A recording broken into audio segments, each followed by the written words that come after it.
ਸੋ ਹਰ ਸਾਲ ਮਾਰਚ ਅਤੇ ਅਪ੍ਰੈਲ ਦੇ ਮਹੀਨੇ ਦੇ ਵਿੱਚ ਪ੍ਰਾਈਵੇਟ ਸਕੂਲ ਫੀਸ ਨੂੰ ਲੈ ਕੇ ਪੇਰੈਂਟਸ ਅਤੇ ਸਕੂਲ ਦੇ ਵਿੱਚ ਵਿਵਾਦ ਸ਼ੁਰੂ ਹੋ ਜਾਂਦਾ ਹੈ। ਪਰ ਇਸ ਵਾਰ ਆਮ ਆਦਮੀ ਪਾਰਟੀ ਦੀ ਸਰਕਾਰ ਬਣਨ ਦੇ ਬਾਅਦ ਮੁੱਖ ਮੰਤਰੀ ਭਗਵੰਤ ਸਿੰਘ ਮਾਨ ਨੇ ਇੱਥੇ ਪੰਜਾਬ ਦੇ ਵਿੱਚ ਨਿੱਜੀ ਸਕੂਲਾਂ ਨੂੰ ਫੀਸ ਇਸ ਸਾਲ ਨਾ ਵਧਾਉਣ ਦੀ ਹਦਾਇਤ ਕੀਤੀ ਹੈ। ਸਕੂਲ ਦੀਆਂ ਕਿਤਾਬਾਂ ਅਤੇ ਵਰਦੀ ਕਿਸੇ ਇੱਕ ਦੁਕਾਨ ਉੱਤੇ ਨਾ ਵੇਚਣ ਦੇ ਵੀ ਹੁਕਮ ਜਾਰੀ ਕੀਤੇ ਗਏ ਨੇ।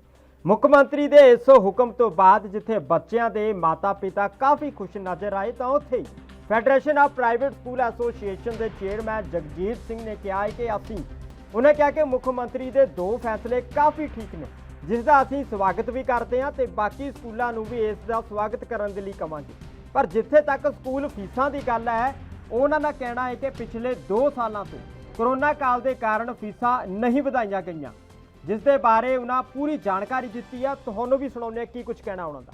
पंजाब के मुख्यमंत्री ने जो अनाउंस किया है फीस के बारे में और जो स्कूल की बुक्स और वर्दियों के बारे में, उसमें 2 फैसले बड़े अच्छे हैं जिसको हमने फॉलो कर लिया है और हमारे स्कूल्स को हमने गाइडलाइन जारी कर दी हैं। जितने भी फेडरेशन के मेंबर स्कूल्स हैं पंजाब के सभी इसको फॉलो करेंगे और मैक्सिमम हम गवर्नमेंट को कोऑपरेट करेंगे। हमने इस फैसले का स्वागत किया है।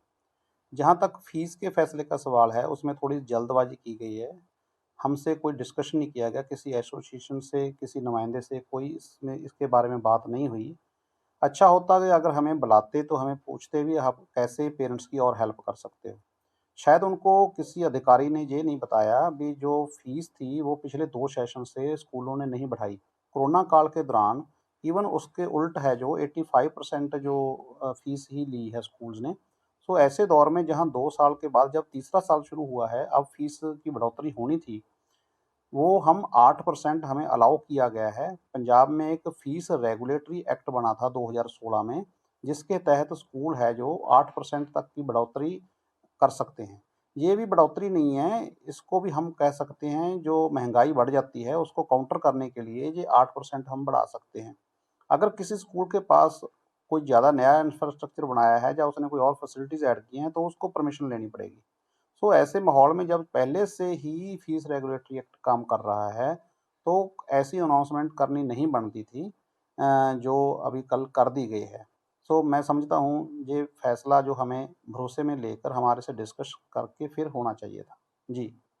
जो वर्दी वाली बात आती है ते एक किताबों वाली बात आती है भी कि खास जगह पर कह देते हैं स्कूल, उसको कैसे देखते हैं? बिल्कुल, देखो ये सही फ़ैसला है, ऐसा नहीं होना चाहिए, हर जगह उपलब्ध होनी चाहिए। उसके लिए स्कूल्स को लिस्ट है जो वो वेबसाइट पर भी डालनी चाहिए, वो हमने निर्देश दिए हैं, इसको और हम सख्ती से लागू करेंगे। तो इसमें हम कोई भी गवर्नमेंट को कंप्लेंट नहीं आने देंगे। और उसके विपरीत जो मैंने पहले ही बताया है, अगर गवर्नमेंट चाहती है भी लोगों को फ़ायदा पहुँचाया जाए, पेरेंट्स को फ़ायदा पहुँचाया जाए, तो हमने एक अपील कर रखी है पहले से ही पंजाब सरकार को भी हमारे स्टेट में जो एजुकेशन है उसको टैक्स फ्री कर दिया जाए। हमारे जो स्कूल पर बसेस हैं, स्कूल की बसेस हैं, उस पर जो टैक्स लगता है वो मुआफ़ कर दिया जाए। इलेक्ट्रिसिटी चार्जेस हैं वो कमर्शियल से डोमेस्टिक कर दिए जाएँ और अलग-अलग तरह के प्रॉपर्टी टैक्स है, हाउस टैक्स, वो सब मुआफ़ कर दिए जाएँ और उसका सारा बेनिफिट संस्था को ना देकर पेरेंट्स को दिया जाए। हम लिखती तौर पर ये गवर्नमेंट को देने को तैयार हैं भी अगर गवर्नमेंट पंजाब में टैक्स फ्री एजुकेशन कर देती है तो उसका सारा बेनिफिट हम पेरेंट्स को देंगे। तो इस तरीके से ही ज़्यादा पेरेंट्स को जो फ़ायदा मिल सकता है। और उसके साथ ही राइट टू एजुकेशन एक्ट है जो, जिसके तहत सरकार जो है वो प्राइवेट संस्थाओं को कह सकती है कि आप 25% इकोनॉमिकल वीकर स्टूडेंट्स हैं उनको आप फ्री में पढ़ाओ। हम उसके लिए तैयार हैं, लेकिन उसकी फ़ीस है जो वो गवर्नमेंट ने अदा करनी होती है, जैसे वो दिल्ली में पहले से ही कर रहे हैं। दिल्ली में राइट टू एजुकेशन के तहत जो कमज़ोर आर्थिक तौर पर कमज़ोर विद्यार्थी हैं, उनको स्कूलों में प्राइवेट संस्थानों में फ्री पढ़ाया जा रहा है। उसके जो 2600 के करीब जो रुपए पर मंथ हैं जो, वो स्कूल्स को दिए जा रहे हैं। तो अगर सरकार असल में चाहती है भी जो फ़ायदा है वो पेरेंट्स को मिले, तो ऐसी पॉलिसी लानी चाहिए जिसका जो फ़ायदा पेरेंट्स को रियल में मिल सके। जो अभी अनाउंसमेंट हुई है इससे क्या होगा, इसमें कॉन्फ्लिक्ट पैदा हो जाएगा। पहले 2 साल कांग्रेस सरकार में पेरेंट्स और स्कूल मैनेजमेंट के विचकार टकराव का माहौल पैदा हो गया था। अब इस ऐसी अनाउंसमेंट से फिर से वही पोजीशन हो जाएगी, क्योंकि स्कूल वाले मानते हैं कि हमने 2 साल से 3 साल से कोई बढ़ोतरी नहीं की है, महंगाई इतनी बढ़ गई है, डीजल 64 रुपये से ₹100 तक पहुँच गया है। हर एक मटेरियल महंगा हो गया है, तो सैलरीज बढ़ रही हैं, इंक्रीमेंट बढ़ रहे हैं। तो ऐसे माहौल में ऐसा ऐलान नहीं होना चाहिए था। हम इसके लिए जल्द ही भगवंत मान जी से मिल रहे हैं, जो हमारे मुख्यमंत्री हैं। मुझे पूरी उनसे अपेक्षा है कि वो इसको ठीक सुनवाई करेंगे और पेरेंट्स के हक में और संस्थाओं के हक में फैसला लेंगे। गिनती की बात की जाए पंजाब में कुल कितने प्राइवेट स्कूल हैं? देखिए, पंजाब में 3-4 तरह के स्कूल हैं। एक तो सीबीएसई स्कूल हैं, लगभग 1500 स्कूल हैं जो वो सीबीएसई से एफ़िलिएटेड हैं। 5400 के करीब हैं जो पंजाब स्कूल एजुकेशन बोर्ड से हैं, और कुछ 1500 से लेकर 2300 तक की गिनती है जो एसोसिएटेड स्कूल्स की है। लगभग कह सकते हैं पंजाब में 9000 स्कूल हैं, जिसमें पंजाब के कुल बच्चों का 55% बच्चे जो हैं वो प्राइवेट संस्थानों में पढ़ते हैं। देखिए, अब गवर्नमेंट खुद बोल रही है, कह रही है, भी हम सरकारी संस्थाओं को प्राइवेट जैसी बनाएँगे।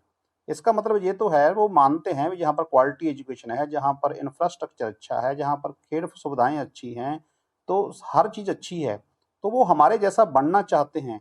लेकिन एक सरकारी स्कूल में जो बच्चा पढ़ रहा है, उस पर ₹5400 सरकार का 1 महीने का खर्च आ रहा है। तो जो हमारे प्राइवेट संस्थान हैं, इसमें से 80% जो स्कूल हैं, उनकी फ़ीस जो मंथली है वो मैक्सिमम ₹1500 बनती है। 500 से शुरू होकर ₹1500 तक पंजाब के 80% स्कूल हैं, वो फ़ीस लेते हैं 1 महीने की। इतनी सस्ती एजुकेशन और इतनी क्वालिटी वाली एजुकेशन देश के किसी और हिस्से में नहीं है। जब दिल्ली की बात करते हैं जी, दिल्ली का मॉडल बिल्कुल डिफरेंट है। दिल्ली में जो प्राइवेट संस्थान हैं, उनको सरकार ने फ्री में लैंड दी हुई है, ₹1 महीने के हिसाब से। लेकिन पंजाब में बिल्कुल डिफरेंट माहौल है, जहाँ पर लोगों ने जो चैरिटेबल ऑर्गेनाइजेशन बनाई है, इकट्ठे होकर खुद ज़मीन जो है वो परचेज़ कर फिर संस्थान खड़े किए हैं। तो मुझे लगता है जो संस्थाएँ 55% योगदान दे रही हैं, हमारे पास 5 लाख परिवार हैं जो रोज़गार ले रखा है उन्होंने, तो ऐसे माहौल को ठीक-ठाक चलाना चाहिए, मैं तो ये समझता हूँ। इस फैसले से आमदनी कितनी कम हो सकती है प्राइवेट? देखो, आमदनी तो किसी ने करनी नहीं होती, जो चैरिटेबल ऑर्गेनाइजेशन होती हैं, लेकिन अगर ये फैसला इम्प्लीमेंट हो जाता है, पहले से ही कोरोना की मार में 30% स्कूल आ चुके हैं। अगर ये इम्प्लीमेंट हो गया, तो मैं दावा के साथ कह सकता हूँ कि 30% स्कूल पंजाब के जो गाँव में हैं, विलेजेज़ में हैं, इकोनॉमिकल मॉडल पर हैं, वो सारे बंद हो जाएँगे।